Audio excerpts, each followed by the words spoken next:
We're here. Both of us, me And me. It's Emily. and Shannon. To get all together now. See, that's the show. If you don't know what we're doing, there's a show. You should come if you're in Austin. A whole week of things. We're going on a journey this week. Mhm. So yesterday, Luke Wallens had his drama therapy workshop, which I'm sure was amazing. It was amazing. We did a lot. Oh, and now, because I'm on the spot, you're going to ask me, well, what did you do? And of course, Luke is watching and he's like, yeah, Shannon, what did you do? Listen, we talked about relinquishing control. We did some exercises where we made up games together, which helped us to understand about like rules, breaking rules, and having no rules. This is like part of what I took away from the exercises. We also did this very interesting exercise, Emily, where we wrote down either a fear, a hope, or a dream based around relinquishing control. We wrote it on a piece of paper. We put it in a bucket, and then we shook up the bucket, and you take out another person's either fear, hope, or dream, and then you act out that fear, hope, or dream. And it was really interesting. Cool. It really was interesting because you act it out in any way you want. And what was interesting to see was that everyone's fear, hope, dream sort of coalesced, and you're like, after seeing people's different ones acting, I remember I was like, oh, that one's definitely mine. And then I'd be like, maybe it's not. Or, oh no, that one's definitely mine. Oh, maybe it's not. And it's just like, it doesn't matter how different our dreams, hopes, fears are, they're sort of similar. Yeah. I also feel really like that's very you to be like, I know I just wrote this down. I can't remember. It wasn't that I couldn't remember. It was more that they all were coalescing. Yes. Okay. Yes. I mean, I don't like the door in our shot there. Oh. So if you want to do amazing things with Luke Wallens, he's going to be doing this every month. Yeah. Where we on and off the stage, we're working on classes and workshops. There's another workshop for Luke coming up August 1st. We've got a lot of stuff going on. And then this week we have Sharon and I are teaching class tomorrow, an applied improv-based class on relinquishing control. And then we have 4 nights of All Together Now. Shows. So if you are in Austin, come and party with us. Listen, so look, come and party with us. If you're not in Austin, though, here's something that's very interesting about these shows.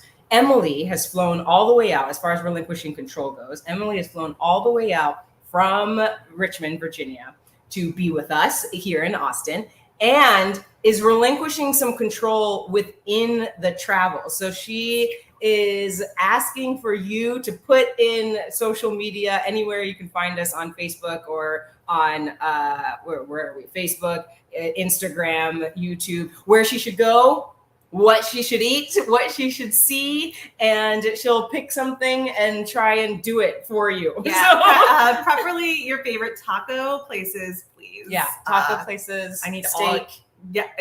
I don't know how much steak I'm supposed to eat as a pregnant person. Right. It's supposed to be very well done, which is not. Then it's not. Oh. Then it's not steak. Yeah. But barbecue tacos. You got it. Barbecue. If I thought barbecue tacos all week, I'll be super happy. So you are Journeyers community. Let me know where I should eat. My mother's with me in town. Let me know where I should be taking my Gen X mom to explore. And we'll put our travel itinerary in your hands. That sounds like relinquishing control if I've ever heard it. Yes, Charlotte, we will do some online classes. There are online classes in the works for us. Well, okay, let's jump into talking about. So relinquishing control. We talked last week about our mental state. Yeah. And sort of how to relinquish control in that way when like the baddies, the not so great thoughts are coming through our minds, and if it's okay to just say no more bad thoughts. We talked about that last week, but this week we are talking about this idea of actually relinquishing control, because our overarching yearly theme is community. So what does it mean to relinquish control to others? Yeah. Ooh, and that has some, like, just saying that has some like tingly, like not good vibe feels. Yeah. And I think this was a good segue, because, I'm asking people to, help plan my itinerary. And I think a lot of this has to do with, just saying yes to things, right? And, I'm trusting our community to share the things that they love, and to not be like, oh yeah, I know this great place, and it's like, it's not great. It's like there are just rusty nails, like you sit on rusty nails. I'm trusting that like our community isn't gonna like play a prank on me. That is a big. It's a big deal as far as improv goes, right? Because you are relinquishing control to others, and you are in doing so, and we've talked about this, trusting that the people have your back, right? The people, your community has your back. In order to expect that, we also have to give that, right? Right. Yeah. If I was the kind of person that was just kind of a jerk bag, and I was like, yeah, here's this local place. It's a Chanello's. You have Chanello's out here? I don't know what a Chanello's is. It's like a pizza. It's like a pizza chain in Virginia that's basically like cardboard and cheese. But if I was like, this is the best pizza in the world, and like sent you to Chanello's full of rusty nails, then no, like, I kind of like reap what I sow. Right. Like, right. Because that it comes back. It comes back to you. And okay. So what's interesting about that is, I was gonna use the word karma, right? But in improv on the stage, that will come back to you immediately. Yeah. It will come back to you so fast. Playing pranks, and if it's done in like a happy, fun, spirited way, sure, that's fine. But if you are out there, just because we get this a lot from players who are just like, well, I thought improv was about doing anything I wanted, and I'm just going to put that out there. I thought it would be funny just to say elephant in whatever lawyer scene that we were in where there are no elephants, and so I just put that out there. The thing is, it may not. It'll backfire on you through your audience, and through your team. Right? Right. Audiences can tell when you're being a jerkbag. I think right off the bat, when you're just going for that low hanging fruit, and you are just kind of not taking care of yourself, and we're not taking care of your teammates, and you're only worrying about what's coming out of your mouth. I think audiences can tell. They want to see people working together. I think we as humans in general, we are designed to be social creatures. Right. And so we want to see people working together. We don't want to see people being jerks to each other. Right. Unless it's like reality TV. But that's like a whole different like genre. You know what you're getting into. It's true. And so do they. Yeah. It's like pro wrestling. Don't come for me. And so like when you go see like a comedy show, like you want everyone to be funny, and you want everyone to be getting along. And so they'll turn on you. Your teammates will turn on you. Who wants to play with a jerk bag? No, don't do that. Don't do that. It degrades the trust, right? So there's that part of relinquishing control, that you need to be able to be trustworthy, and so that people can trust you as well. And as far as guiding people and trying to, I don't know, do this thing where you are guiding a story, creating a story together. Because that's what you're doing with this community, as far as asking them to create this itinerary with you. Really, you're helping Emily to create a story, right? Yeah, and if I, and the way that I'm giving up the control there is, trusting that you're not going to send me somewhere full of rusty nails. And then also, recognizing that I think a lot of what we're talking about when we're thinking about relinquishing control is thinking about how important is the outcome of this anyway, right? Like, does this need to be like the best trip? Like, this is the last trip on earth for me, right? Where I have to go to all the best places. Or, is it just, I'm just learning something fun, having a fun time, having a good experience. The stakes are not that high. Like, if it isn't the most perfect taco I've ever had, that's okay. Yeah. I still shared in someone else's, something someone else likes, and had a good time. Like, didn't ruin my world. Yeah, Emily. Right? And I think, and even if someone was like, what you should do is like skydiving tacos, where like you eat tacos as you skydive, and or the tacos are dropped, and like I get like horribly injured doing that. At least I tried something. I learned something. Don't drop tacos on your face. Don't drop tacos on your face. But yeah, I think it's I think that's a lot of it when we're talking about relinquishing control and thinking about our outcomes, is that when, regardless of what happens, right? Like, even if it's something that doesn't taste great or isn't exactly what you wanted, the chances are pretty good that that is not like the end of the road, right? You're the two things that you're saying that I'm just like, oh, that's, I can't and I won't. It's over. No, it's more like the two things that you're saying that are very important to me are, one, does this need to be the best thing ever? Right. This time around, right now, right. In this moment, like how important is the thing that you're relinquishing control? That's a big thing. And the second one was what you were saying just now about, that's like not the end of the road. It's not the end of the road. It's not, and it's okay. But this part that you're talking about, as far as like trying something new in the process of relinquishing control, we have tried something different, right? And we'll veer onto off stage in a second, right? But this feeling, because I know that I've been in scenes where you're like, this is my scene. This is my scene.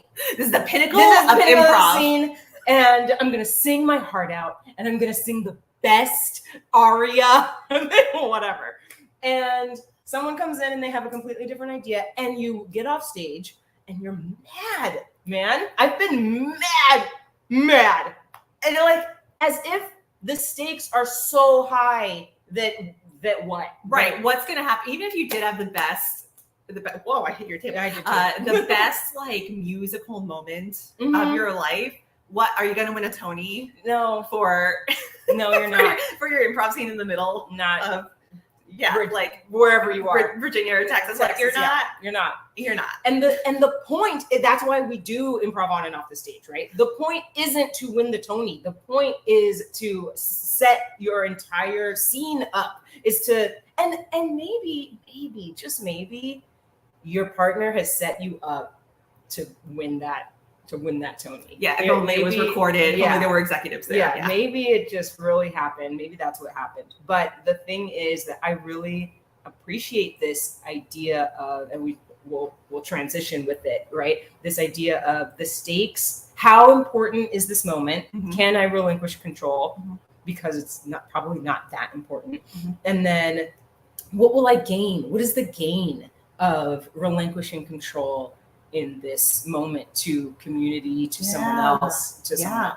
I want to transition and talk about that part. Yeah. But I want to leave time because it's been going in my brain to talk about the fear of relinquishing control of like yourself, your body, right? Ooh. Yeah.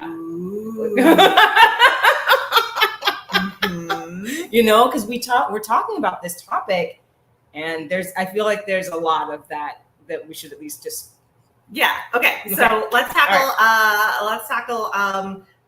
doing good for your community. Yes. The stakes. Yeah, the stakes being not that high, and the outcome being Good. Can I give a work example? Let's do it. Okay, so one of my many odd jobs that I do as a behavior analyst right now is I consult with a lot of caregivers and families. And one of the things I like to say when they're teaching, especially little kids, and they're like, okay, we gotta like learn how to go to the bathroom when you're ready, right when you want to, or we gotta learn how to like sit at the table for meal times. What I ask them when we're talking about these things is, what is most important? So when we're talking about our stakes, like what is most important? And then if that most important thing is met, does anything else really matter? Do we really need to have control over every detail of it? And so, for example, talking to kids about, asking to go to the bathroom or going to the bathroom on their own. And if a kid is just like, because you require them to like walk nicely like a human to the bathroom. But what if you were like, okay, when you go to the bathroom, you can like fly like a bird, or you can like, depending on where you are, probably not at Walmart, like slither like a snake, but like, just quack like a duck, do weird things to like let your kid, let the child have some control over what they're doing. Rather than us having complete control over how they're doing a thing. And so the reason that benefits another person in our community, right, is they get to learn their own sense of independence, and they learn how to make their own choices. So similarly, when we're thinking about like our community at large, right, thinking about what is most important here and what can we let other people like figure out and grow on their own, and kind of like explore and maybe fail and maybe get some gum on their knee because they shouldn't have been crawling like a snake at Walmart. Like, what can we let them do that is still okay within our bounds of what's important? Yeah, it's just good. Gus says it's a big thing to empower them, right? Yes. Gus has a son. I was like, what? Yes. So Gus has a son, and it is a huge deal. I have a stepson. It's a huge deal to pick the thing. Like, what is the thing? Gus knows the fork for me is the thing. Like, can you please with the fork, just use the fork. And so but that idea, what is important now in that moment, like the usage of the fork is important. And guess what? Maybe you're going to spill your water all over the place. And maybe you're going to, just pick, maybe things are going to fall off the fork all over. Maybe it's like an overloaded fork. Yeah, exactly. But, using the fork.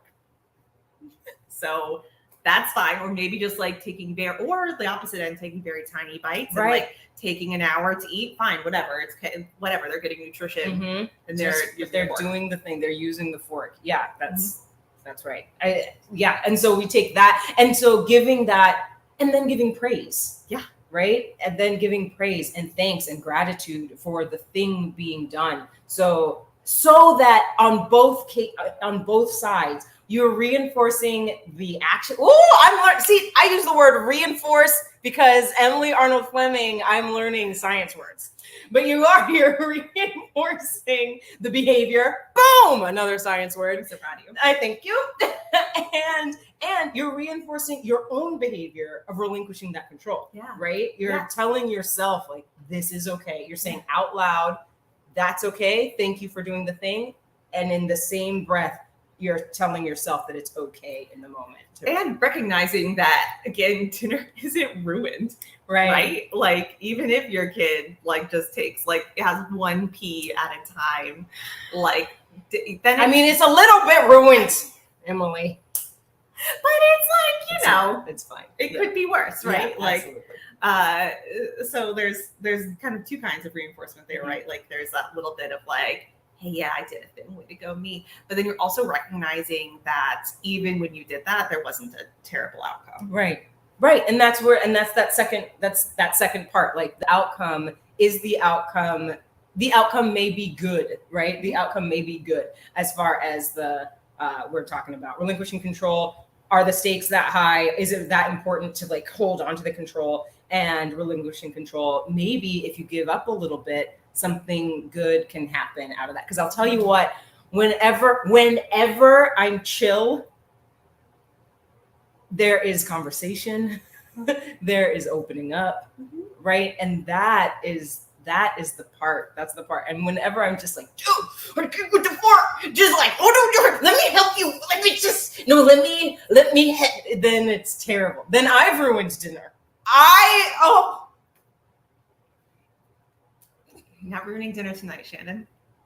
Tonight we'll use the fork. It'll be chill. It'll be chill. All right. We'll just take our time. I'm ruining dinner. Dang, this is big. This is a big one. Whenever Emily is in town, we learn big learns. We learn big learns.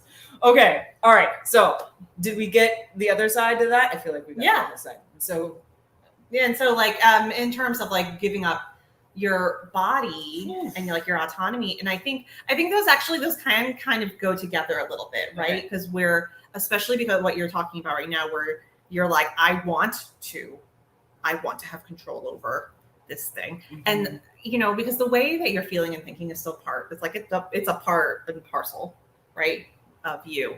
And being able to kind of release that a little bit and understand that other people are going to affect that can be very hard and scary and can require a lot of trust. Right. And so you kind of recognizing, like, I can't just be like, right.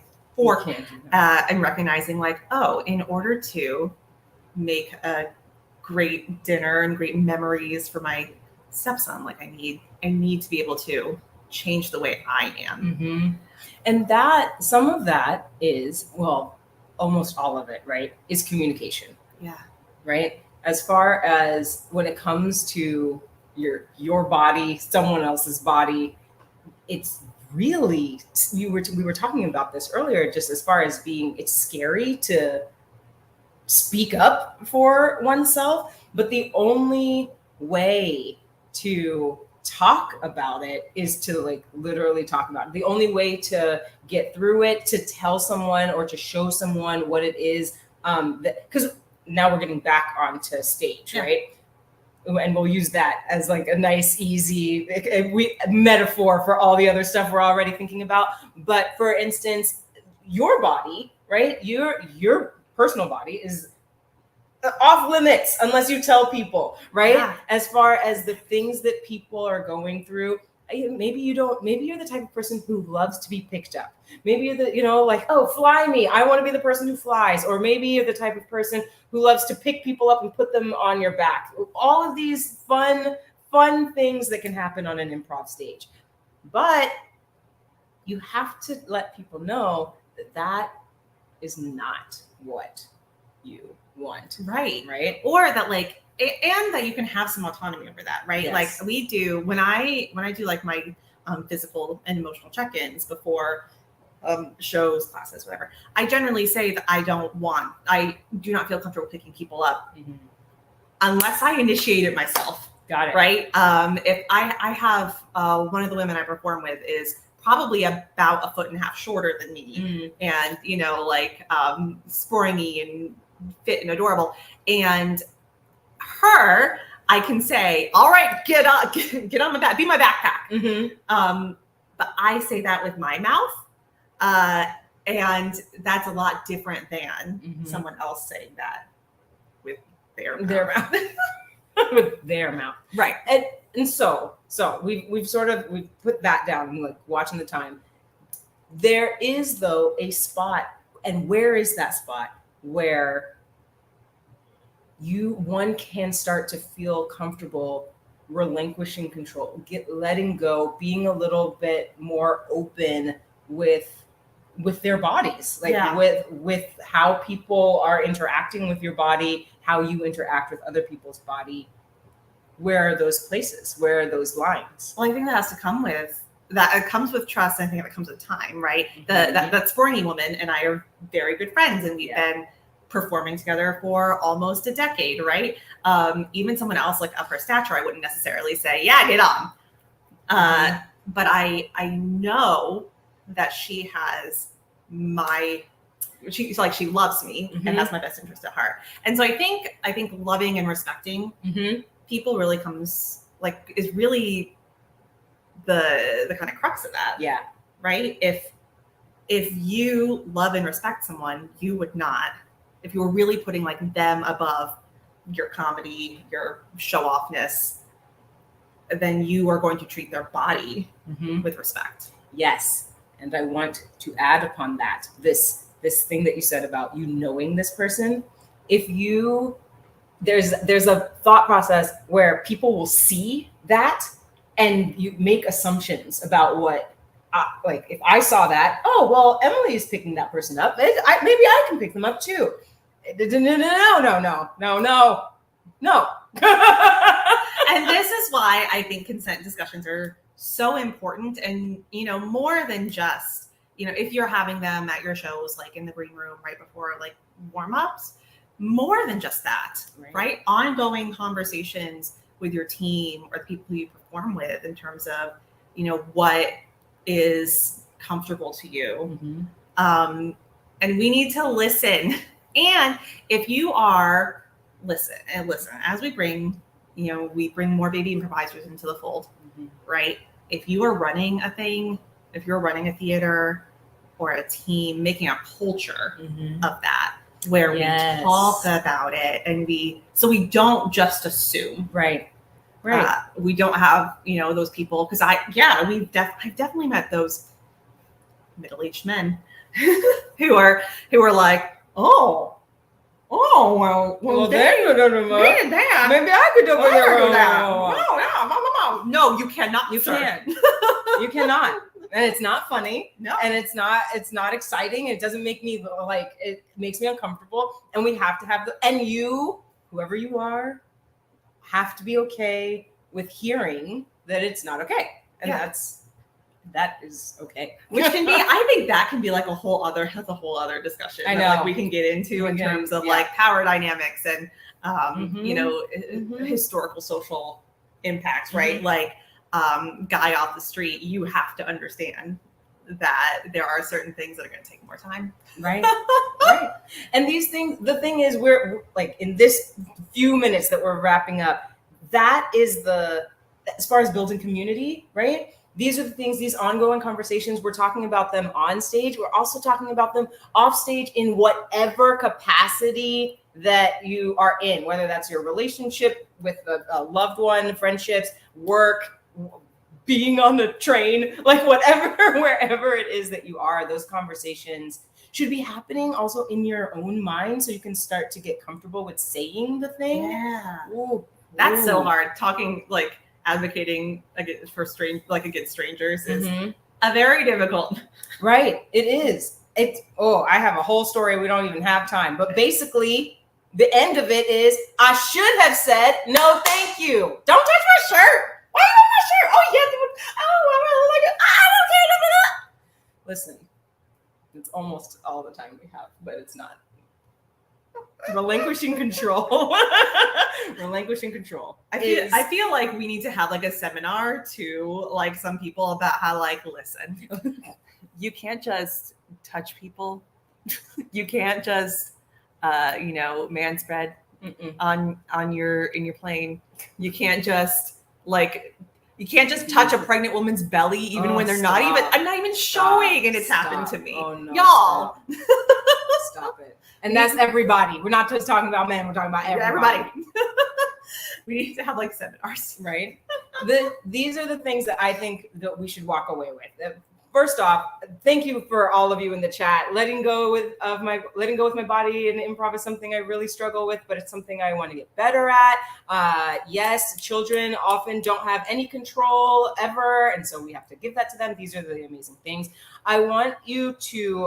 I really love these two things that we were talking about for on and off the stage. One is, how much does the thing matter? Yep. How important is the thing? Can I relinquish some control? Because whatever I'm relinquishing control about has some low stakes? Can I find some of the lower stakes? And then the other thing is, what will be the benefit? Maybe the benefit is going to outweigh the fear of the relinquishing.